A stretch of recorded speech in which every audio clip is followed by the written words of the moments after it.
ضروریات زندگی کا کیسے تعین کریں؟ ضروریات زندگی کو اس طرح ڈٹرمائن کیا جائے کہ جس طرح سماج کا بیشتر حصہ وقت گزار رہا ہے اور وقت گزر بھی سکتا ہے، تو آپ اس طریقے کو اس کی ضرورت کہیں، اور جس چیز کے بغیر گزارا ہو سکتا ہے اسے غیر ضروری کہیں۔ تو اگر آپ کو کنوینس کی ضرورت ہے، گاڑی چاہیے، تو ضرور لیں، لیکن اگر ماڈل تیار نہ ہو تو کیا فرق پڑتا ہے؟ ضرورت وہ جس کے ساتھ آپ کا کام چل سکے، اور جہاں نمائش پیدا ہوتی ہے وہ غیر ضروری ہے۔ مثلا مکان ایسا ہونا چاہیے کہ چھت سے بارش نہ آئے، مگر ڈیکوریشن غیر ضروری ہے۔ اس لیے آپ یہ دیکھیں کہ جس چیز کو کم داموں میں سادگی سے حاصل کیا جا سکے اس کے لیے زیادہ دام غیر ضروری ہیں۔ کھانے پینے کی ضرورت تو سب کی ہے، باقی آپ کی اولاد کی بات ہے۔ تو اگر اولاد کو یہ پتا ہو کہ ہمارا والد ہمارے لیے دوزخ کی طرف رجوع کر رہا ہے، اور اگر آپ کو مشاہدہ بھی ہو جائے، تو میرا خیال ہے کہ کوئی اولاد ایسی نہیں ہے جو یہ چاہے کہ ان کا باپ یہاں یا وہاں تکلیف میں جائے۔ اولاد کی خاطر کہیں ایسا نہ ہو کہ آپ اولاد کو ہی مصیبت میں ڈال دیں۔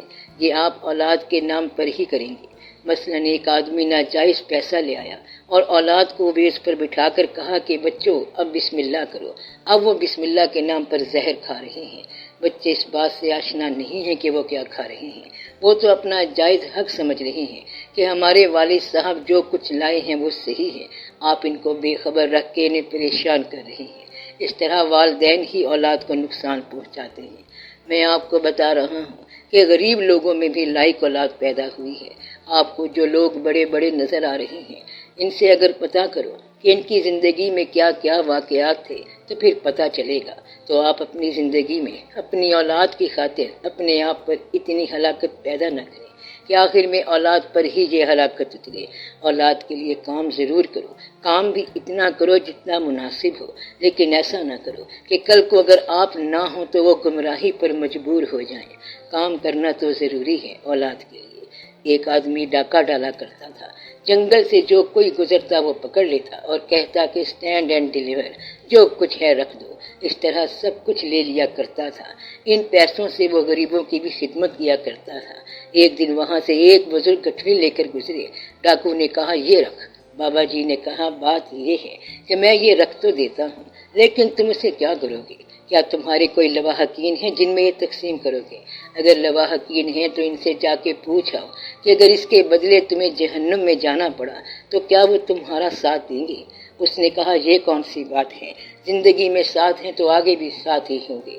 تو وہ ڈاکو گیا اور پہلے ماں سے بات کی کہ اگر اس رزق سے مجھے کوئی گرفت ہوئی تو کیا ساتھ دو گی؟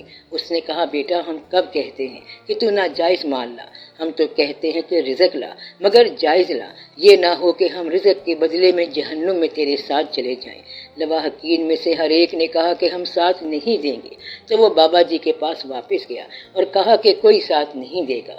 بابا جی نے کہا کہ جنہوں نے تیرا ساتھ نہیں دینا ان کا تو ساتھ کیوں دے رہا ہے؟ پھر اسے ساری بات سمجھا دی۔ اس طرح وہ درویش اسے درویش بنا کے چلا گیا۔ تو بڑی آسان سی بات ہے کہ آپ جس کی خدمت کر رہے ہیں اسے گمراہ نہ رکھو، اندھیرے میں نہ رکھو۔ خدمت اگر کر رہے ہو تو اسے غلط شے نہ کھلاؤ، تم اس کے خادم ہو۔ اگر آپ کا باورچی یا بیوی کھانے میں کوئی غلط شے پکا دے تو پھر یہ ناانصافی ہے۔ اگر آپ کمائی میں کوئی غلط چیز لا کر کھلا دیں تو یہ ناانصافی ہے۔ تو اپنے لواحقین کو صحیح شعور کے ساتھ سرو کرو۔ آپ سمجھتے ہیں کہ زندگی صرف پیسہ ہی ہے، زندگی شعور بھی ہے، زندگی ڈیولپمنٹ بھی ہے، تو آپ ان کو خیال دیں، ان سے دوستی کریں، اولاد کو زندگی سے آگاہ کریں، موت سے آگاہ کریں اور دوسرے واقعات سے بھی۔ اولاد کو صرف پیسہ دے کے آپ سمجھتے ہیں کہ فرض پورا ہو گیا، تو ایسا نہیں ہے۔ اس لیے اولاد کی خاطر کہیں خدا کو نہ چھوڑ دینا۔ اگر خدا کو آپ نے مانا ہوا ہے تو اسے اولاد کی خاطر چھوڑ نہ دینا۔ اگر خدا کو مانا ہوا ہے تو، اور اگر نہیں مانا ہوا تو پھر مان لو۔ لواحقین کی اتنی ہی کہانی ہے۔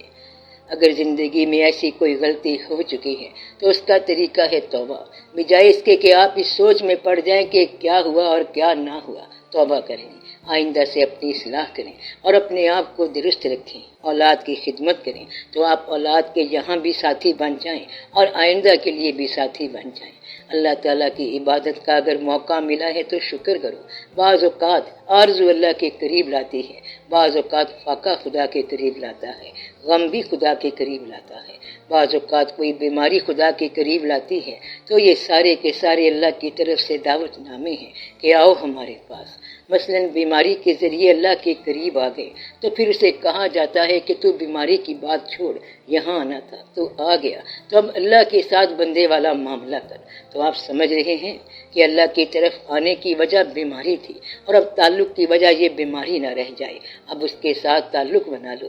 بیماری تو صرف وہاں تک لانے والی ہے، ورنہ تو جب بیماری ٹھیک ہو جائے گی آپ گھر واپس چلے جائیں گے۔ بیماری آپ کو وہاں تک لے گئی، اور جب وہاں چلے گئے تو بیماری کی کیا ضرورت، آپ اب وہاں رہیں۔ جب اللہ تعالیٰ کے پاس آپ پہنچ ہی گئے ہیں تو اللہ تعالیٰ کے پاس اللہ کے نام پر رہیں۔ اب جو کچھ ہوگا وہ ٹھیک ہی ہوگا، بیماری بھی دور ہو جائے گی اور آسودگی بھی آ جائے گی۔ یہ نہ ہو کہ آپ کو فوری پیسہ مل جائے، کل کو آپ باغی ہو کر واپس چلے جائیں۔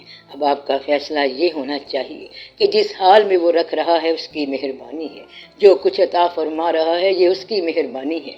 اگر آپ کا یقین اتنا پختہ ہو جائے تو انشاءاللہ تعالی حالات ٹھیک ہوئے پڑے ہوں گے، تو حالات ٹھیک ہو جائیں گے۔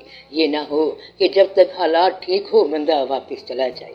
جب یہ یقین ہو جائے کہ بندہ واپس نہیں جائے گا تو حالات فوراً ٹھیک ہو جائیں گے۔ اس لیے یہ دعا کریں کہ یا رب العالمین اب ہمارے حالات درست فرما۔ ہم یقین کو چھوڑنے والے نہیں ہیں، ہم یقین میں پکے ہیں۔ جو ہم سے غلطی ہو گئی اس کو تو اس لیے معاف فرما کہ تو معاف فرمانے والا ہے۔ ہم غلطی ریپیٹ نہ کرنے کا وعدہ کرتے ہیں۔ یا رب العالمین تو ہم پر اپنا رحم فرما، کہیں ہمیں مایوسی کے قریب نہ لے جانا۔ تو خود کہتا ہے کہ میری رحمت سے مایوس نہ ہونا، اور ہم یہ دعا کرتے ہیں کہ ہمیں رحمت سے مایوس نہ کرنا۔ یہ تیرا حکم ہے کہ میری رحمت سے مایوس نہ ہونا، اور یہی ہماری خواہش ہے کہ ہمیں اپنی رحمت سے مایوس نہ کرنا، اور ہم پر ہماری استعداد سے زیادہ بوجھ نہ ڈالنا۔ یا رب العالمین ہم زندگی کو آرام سے گزارنا چاہتے ہیں، اس آرام کا تو انتظام فرما دے، باقی ہم تیرے ساتھ ہی رہیں گے۔ یا اللہ ہمارے لواحقین کا تو انتظام فرما دے، ان کو آسانی سے زندگی گزارنے دے، رہیں گے یہاں بھی ہم تیرے ہیں اور آئندہ بھی۔ اس لیے یہ دعا ہونی چاہیے کہ یا رب العالمین ہمارے ایمان میں پختگی عطا فرما، ہمارے یقین کو اور مستحکم بنا، ہمیں کسی چیز سے مایوس نہ کرنا، اپنی رحمت سے مایوس نہ کرنا۔ ہماری کوئی آرزو ایسی نہ ہو جو تیرے علاوہ ہو، ہماری کوئی خواہش ماں سوائے خدا نہ ہو۔ یا اللہ ہماری آرزو آپ ہیں، اور ہم چاہتے ہیں کہ آپ ہمارے کاموں کی نگرانی فرماتے رہیں، آسانیاں فرماتے رہیں، تاکہ کہیں ہم پیسے کے خیال میں ہی نہ لگے رہیں۔